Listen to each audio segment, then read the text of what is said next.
My wife wanted an open marriage just to explore. She thought I'd never leave. When I fell for someone else first, she begged to stop, but it was too late. Now she's trying to destroy me. I always thought we were solid. Not perfect, sure, but solid. 7 years married, 11 together. We met at a Halloween party in college. Me dressed as a crumbling pyramid, her as Cleopatra. She was magnetic. Everyone felt it. Somehow, I was the one she chose. Her name's Leela. For most of our marriage, we had what I thought was a good thing.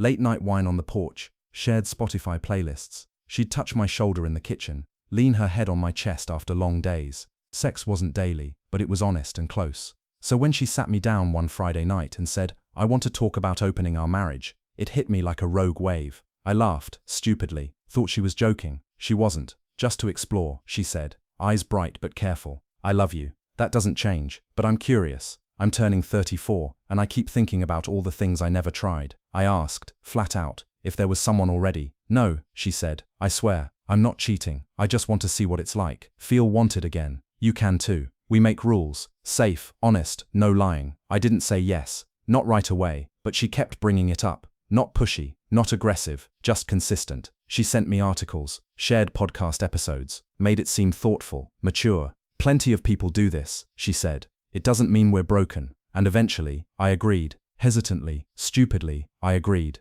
The rules were full transparency, no one we both knew, no overnight stays at our place, no emotional attachments. We signed up for separate apps, her, Field, me, Bumble and Hinge. At first, nothing happened. Weeks passed. We still had dinner together, folded laundry, watched our shows. I thought maybe she'd let it go. Then I noticed she started wearing perfume again, got new lingerie, took longer with her hair. When I asked, she told me. His name was Evan, a startup guy. They met for wine, twice, then again for dinner. Then he came to her hotel. I didn't yell, didn't cry, just nodded. "It felt good," she said, "to be seen like that again. It doesn't change how I feel about you." Maybe not for her, but for me, it changed everything. For the first time in years, I looked at myself in the mirror and wondered if I was enough, if I'd ever been. It hurt, quietly, deeply. I didn't date anyone right away, just swiped, got a few matches, chatted, deleted the apps, re-downloaded. Then I met Marin. She was different, not in a forced manic pixie dream girl way, just grounded, a ceramic artist, laughed with her whole face, called me out when I deflected, made space for silence. Our first date was coffee, then tacos, then a museum, then walking until midnight. She didn't push, didn't assume, but when she kissed me, I felt my chest loosen in a way I hadn't realized it had been tight. I told Lila about her, like we agreed. She smiled, but her mouth twitched. "That's great," she said. "I'm glad you're getting something out of this too." But after that night, something shifted. Lila stopped talking about Evan, said they weren't really clicking anymore. She wanted to focus on us again, suggested we do a weekend away. Just us, no phones. I agreed. I wanted to believe she meant it. But the weekend felt strained, like she was trying to rewind something that had already unraveled. When we got home, I found myself texting Marin. Lila noticed, asked if I was still seeing her. "Yeah," I said, "she's important to me." That was the first crack. Lila's face fell. She didn't argue, just went upstairs and closed the door. A week after our weekend trip, Lila came into the living room, holding a stack of folded laundry and said, "Can we talk?" I muted the TV. "Sure." She sat, carefully, not close. "I've been thinking," she started, her voice too calm. "Maybe we rushed into this whole open thing. Maybe it was a mistake." I nodded, slow. "Okay. I mean, it was fun at first, but now it's just complicated, messy." I waited, sensing where this was going. "I miss you," she said. "I miss us, and I feel like we're drifting." I looked at her, really looked at her. This woman I'd built a life with, who now wanted to rewind time. "What are you asking, Lila?" "I want to close it, go back to how we were, just you and me." She reached for my hand. Her fingers were cold, desperate. I didn't pull away, but I didn't squeeze back either. "I don't know if we can go back," I said. Her face crumpled, just a little. "Why not? We still love each other, don't we?" "I'm not sure that's the whole question anymore." There it was, out in the open. She blinked fast, as if tears were fighting their way out. "Is it her?" I hesitated. "Partly, but it's also me. I'm different now. You opened a door, Lila, and I walked through it, and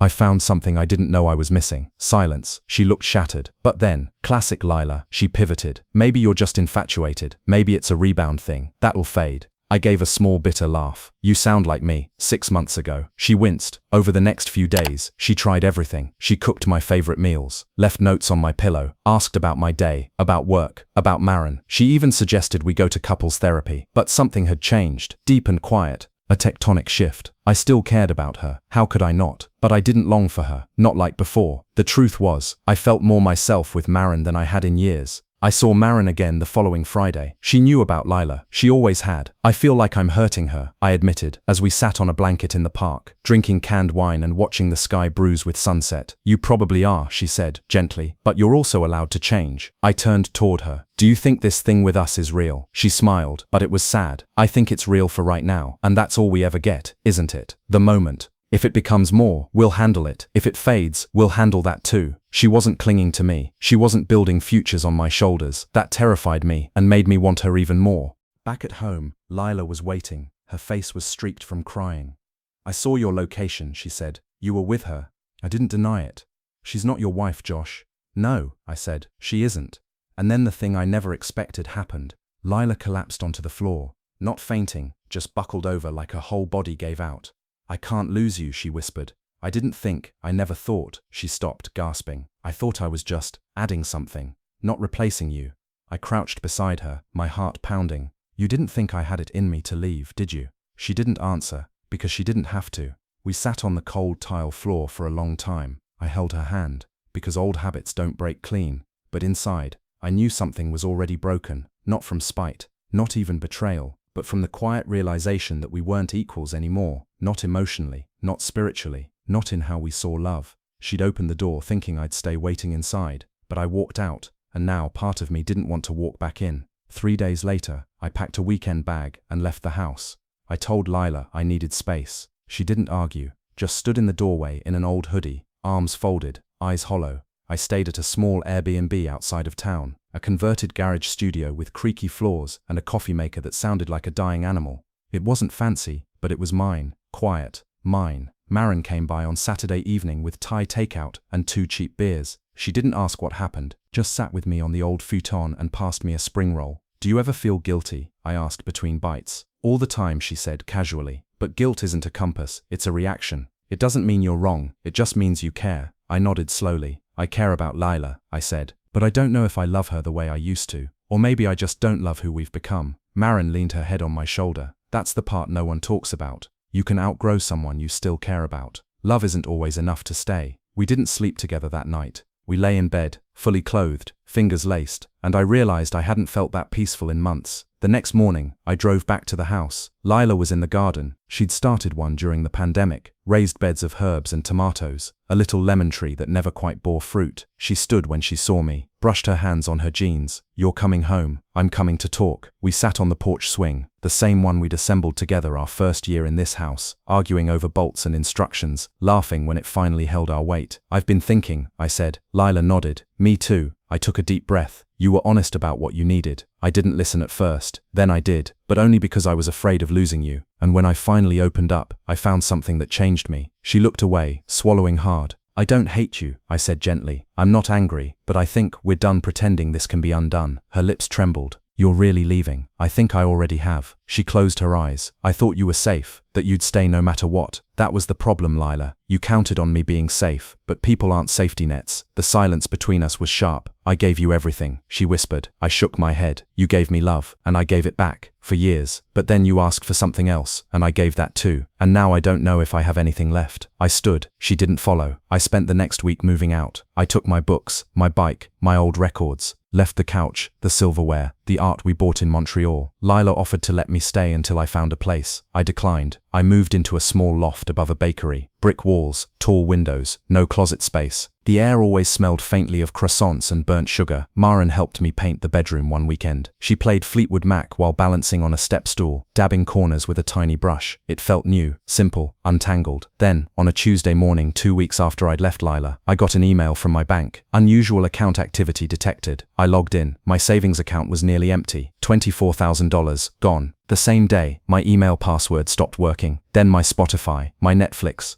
my Apple ID. One by one, the digital threads of my life started fraying. At first, I thought I'd been hacked. Then I remembered, Lila still had access. We'd set up everything together years ago. Shared logins, joint savings, autofill passwords. I called her. No answer. I texted. Nothing. I drove to the house. Our old house. The garden was overgrown. The porch swing was gone. Lila answered the door in silence. She looked different, her eyes dull, her hair darker, chopped unevenly, like she'd done it in a rush. You emptied the account, I said. I needed the money, she replied, flat. You stole from me. Her mouth curled, just slightly. You left. That cost something. What happened to you? You happened to me, Josh. You broke us. I stepped back, stunned. You're punishing me. She crossed her arms. You think you're the good guy, don't you? The noble one who found himself in the arms of some ceramic goddess. Meanwhile, I'm just the reckless wife who wanted a little freedom. You asked for this. I didn't ask you to love her. The words landed like a slap. For a long beat, neither of us spoke. Then she said, coolly, I cancelled the swing, the porch one. It reminded me too much of your silence. I left.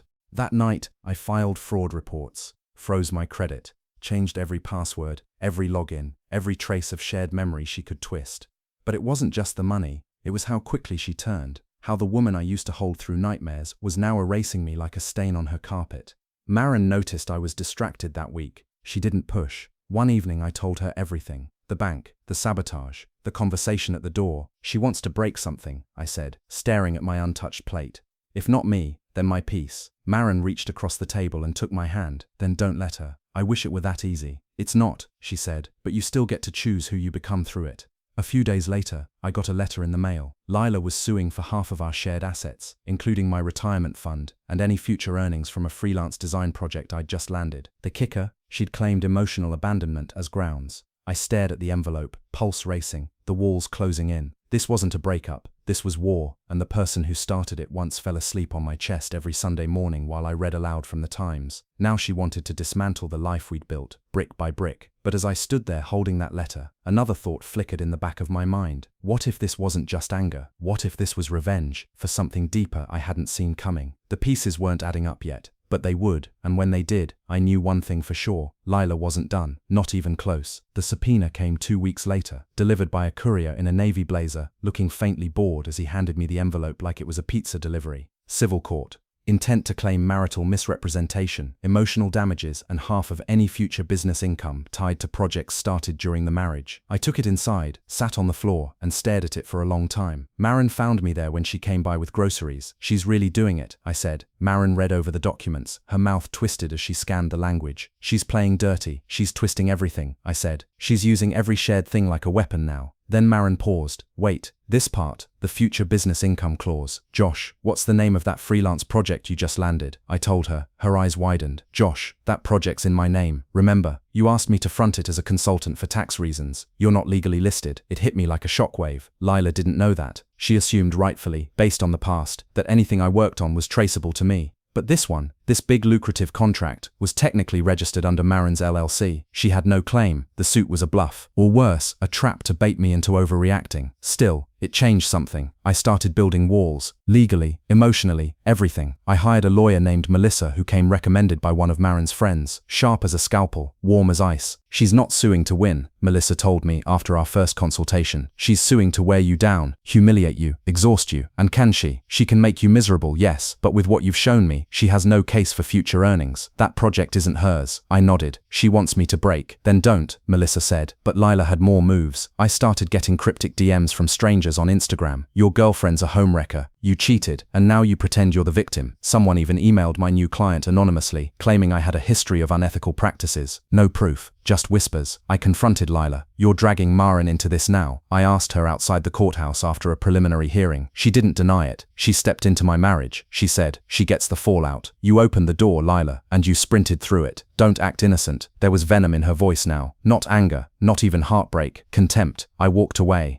Later that week, Marin found her car keyed, Lila etched deep into the passenger side. Her tires were fine, her locks untouched, but the message was clear. I offered to pay for repairs. Marin shook her head. No, I'll handle it. You sure? She looked at me, calm as ever. This isn't about the car. This is about her losing control. Let her scream into the void. We'll keep building something real. I wanted to believe her, but part of me felt sick, because I finally saw the truth Lila had been hiding behind all that rage and hurt and theatrics. She didn't want me back. She didn't even want what we had. She just wanted me to bleed the way she was bleeding. To her, that would make us even. But I wasn't going to give her that. The lawsuit was dismissed a month later. The court saw through it. The judge wasn't amused. I walked out of that courthouse free, legally, financially, emotionally. That would take longer. Marin and I didn't celebrate with champagne or dinner. We sat on my couch, holding hands, a quiet storm finally passing overhead. Do you think she'll ever stop? I asked. Marin exhaled. When she finds someone else to hurt more than you. I nodded. Outside, the city kept buzzing. The world didn't care. But inside, I'd survived something. Not just heartbreak, not just betrayal. I'd survived becoming the villain in someone else's story, and choosing not to play the role they wrote for me. And that